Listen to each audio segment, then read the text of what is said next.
Now let's take a closer look at the sculpting tools in Mudbox. So if we go ahead and open up Mudbox, this is where we left off. We've got our T-Rex starting point in here, and you can see as I page up, we've got a few subdivision levels already on this guy. Now if you want to go ahead and use this starting point and then just follow this all the way through, feel free to do that. Keep in mind, again, as I said in the first lesson, that it's not really important that you match the detail that we're creating exactly, but just that you get an opportunity to use the tools that we're talking about. If you would like to use the actual project files to start from as we go through this course, those project files will be available. Okay, this happens to be lesson 03 start, but it's really just the subdivided T-Rex starting mesh, which will be with your Mudbox installation. As we go forward, those project files will become a little bit more important. If you want to go in and take a look at what we've done, then feel free to do that. Otherwise, you can just continue on with your own project. Okay, so once we've got our mesh here, and we want to start doing some sculpting. Now, one of the first things that I might do is to use the grab tool, and grab is going to allow us to come in and move these things around. Now you can see right now as I hover over, I've got this sort of big ring and then a little dot in the middle. The large ring is our brush radius. Now we can set the size over here in our brush properties. So if I set that up larger, you can see that that gets larger. But I can also use the B key. So holding down the B key and just dragging. Okay. So if you're using a mouse, you just click and drag, tablet, push down and drag to change that size interactively. So that's a much quicker way than coming over here to the properties. Now you'll notice when I hit the B key, also you see this large line coming up from that center point. That's going to be our strength. So we can change the strength, and you can see how that goes down, but we can also hit the M key, okay, and that will allow us to change this strength. So going back between B and M, we can real quickly get the right brush size and strength that we want. Now if we want to affect the model on both sides, in this case of the x-axis, we can turn on mirroring. Right now it's off, so anything that I do over here on this side is only going to happen on this side. But if I turn this on, and you can see that as I go through these, you get a preview of the different planes that are going to be used. If I hit X, for instance, and start to come in and maybe pull this hip out a little bit, that's going to actually happen on the other side as well. Maybe we can see it a little bit better up here. So anything that we sculpt in here is going to be symmetrical. Okay. Now for the grab, there's not much else that we can think about here, as far as what we're doing right now. What I want to do is come in and do some shaping, and a lot of times this is the best thing to do at the lowest level here. If there's any sort of large scale changes into the shape that you want to make, you can do it at this level. We don't need to go up any further. So I can get kind of a larger brush size. We can come in and maybe we want to thin our T-Rex up a little bit. So we'll pull his belly up slightly. Maybe pull his rib cage out a little. And so you can see that as I'm clicking and dragging, I'm actually just kind of soft selecting that area and then just pulling it out. Okay, so I'm just grabbing that. You can see I'm just sort of pulling that out as I drag back and forth. So the grab tool is a great option for just doing some overall shaping before we actually get into sculpting the details. So if there's anything you want to modify, you can do that. Now you can also go ahead and let's page up to the next level.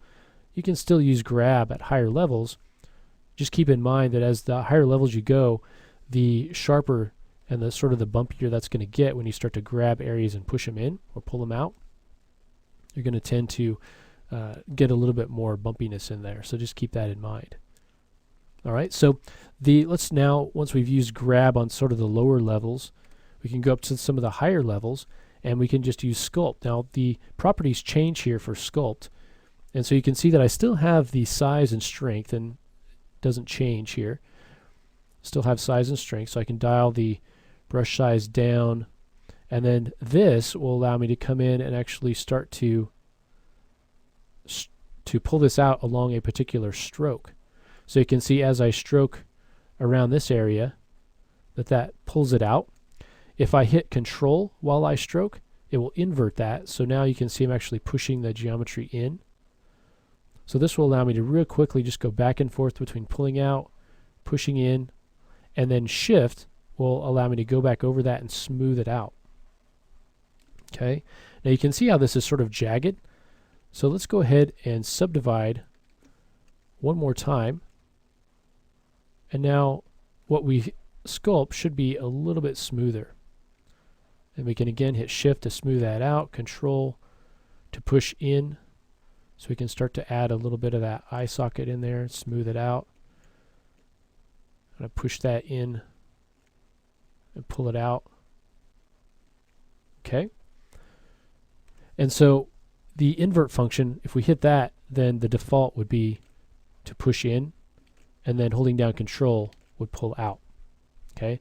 Now the fall offs will help us define what those strokes will actually look like. So if we hit a fall off like this, you can see that we get a very, let me go ahead and turn that off. We get a very sort of sharp stroke, which may be what we want for some of these areas up here. So if we look at this stroke, you can see it's kind of sharp on the top. If we do something more like this, that creates a little bit more of a softer line there. So we can come in and start to define these areas. Now you can see as I start to create these long lines that sometimes it's hard to keep them completely straight. They get a little bit jagged. So we can come down here under steady stroke, and this will allow us to sort of average out that line so we get a nice smooth line. Now you can see how that is sticking out quite a bit. We'll go ahead and dial our strength down. Come in and draw this across. Okay? And you can hold down Control if you want to kind of push an area in. Let it go, kind of pull it out, and then we can come back in here, smooth some of that out. Okay? Now the stamp spacing refers to the stamp, so if we want to use a stamp, we can. We'll do that in just a second. First we'll come in and let's actually turn off our steady stroke. And I just want to kind of just add a little bit of detail to the head here, and starting to define some of these larger areas, some of the larger areas of the kind of the skull. And so we can come in here and maybe this area needs to be pulled out and up. Okay, just kind of start to block in these areas. You don't have to get too detailed at this point. You can just start to block these in. Okay, we can come over here to something like the arms or the legs, and we can start to build out these muscles, or the muscle shapes if we want to have those in here. Okay, start to build that out. Maybe coming back in here. We want to have sort of a definition of this shape going into the underbelly, so get that flap sculpted in, and maybe a little bit of skin comes up in here. Get a larger brush size to do some of these larger muscles here on the leg. And I'll just leave a little bit of gap there so we get that sort of division between those muscles. Need one coming back here. And go back over it. Okay, so this is good for kind of building out these large shapes. You can also try some of these other brushes and see the kind of results that you get with those. You can see I get these large shapes and then also these smaller shapes up on the head. Now if I want to refine and add kind of edges, there are a few ways that we can go about that. We can go to use our knife, and we can come in here, and that will actually start to sort of cut that in. Again, if you're getting something that's jagged, you can come in and subdivide that. Start to get really hard definition here by using our knife. Again, you can just smooth that out, but you can dial down your strength, dial up your brush size if you want to get a little bit of a kind of a lighter, but still having that nice definition there with those. Okay, you can come in here on the bottom and start to create a little bit of detail down here underneath. All right, now that is sculpt, and then we also looked at grab. You've got a number of brushes here. We're not going to be able to cover all of these, but just take some time and take a look at these. You can see we've got knife, and then we've got fill, which kind of fills in low areas. We can scrape off material. We can wax over material. We can amplify. So if we've got detail we want to bring out, we can use amplify to do that. Okay, and so take some time with those. Let's say that we want to sharpen this line up. We can use pinch. come in here and it'll pull those pieces together, that detail together, and create kind of a pinched effect. Okay, so sculpt we can use to kind of bring in the large shapes here. We can also use stamps and stencils to start to add some detail. So for instance, if we want to use a stamp, we could use it with sculpt. You can see we have an area for stamp, but let's go ahead and try a different tool. We'll use spray. So right now it already has a stamp associated with it. Let's go ahead and just use something different. So we'll maybe just grab this first stamp, and if we just by default go in and drag this in, you can see that it's giving us a really nice surface pattern here. If I scale down the brush size, you can get something a little bit smaller. So what's happening is it's using this stamp along the stroke, but it's also randomizing it as it goes. So if I turn off randomize and do a stroke, it's just going to use this image all along the stroke. If I go ahead and turn up the stamp spacing, you'll be able to see this a little bit better.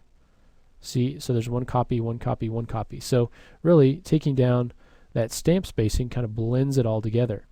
Using randomize, we'll randomize whatever values we have set here. So we can randomize the rotation, the position, so forth. And so this is a good way for just really quickly getting some detail in there. So we'll just kind of drop in some skin detail on our mesh. Okay, you can see how loose and real quickly we're going. You see we still got our mirroring on. Okay. Now we also have the ability to use a stencil. So whereas a stamp functions along these strokes, a stencil works a little bit differently. So with a stencil, we could come in here, and for instance, we could sort of get some of these bumps, and you can see how the stencil now shows up over this. So to manipulate the stencil, we'd hold down S, and then we can left mouse button to rotate it, middle mouse to move it, right mouse to scale it down. And so we can move in our model, we can place our stencil, and then in this case we'll use sculpt, and we can just come in here and start to sculpt through this. Let me go ahead and subdivide our mesh a little bit more, and let me invert the function so we're actually pushing in. And so you can see that I'm just painting it through here. The stencil's staying put, and I'm just painting through the model. Okay.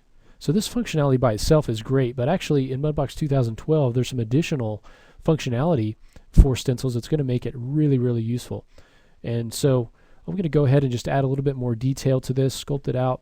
And so at this point you can take this opportunity to do that as well. Go in and use some of these tools to add some of the detail that you want to add here. Feel free to use the stamps and stencils to add a little bit of surface detail.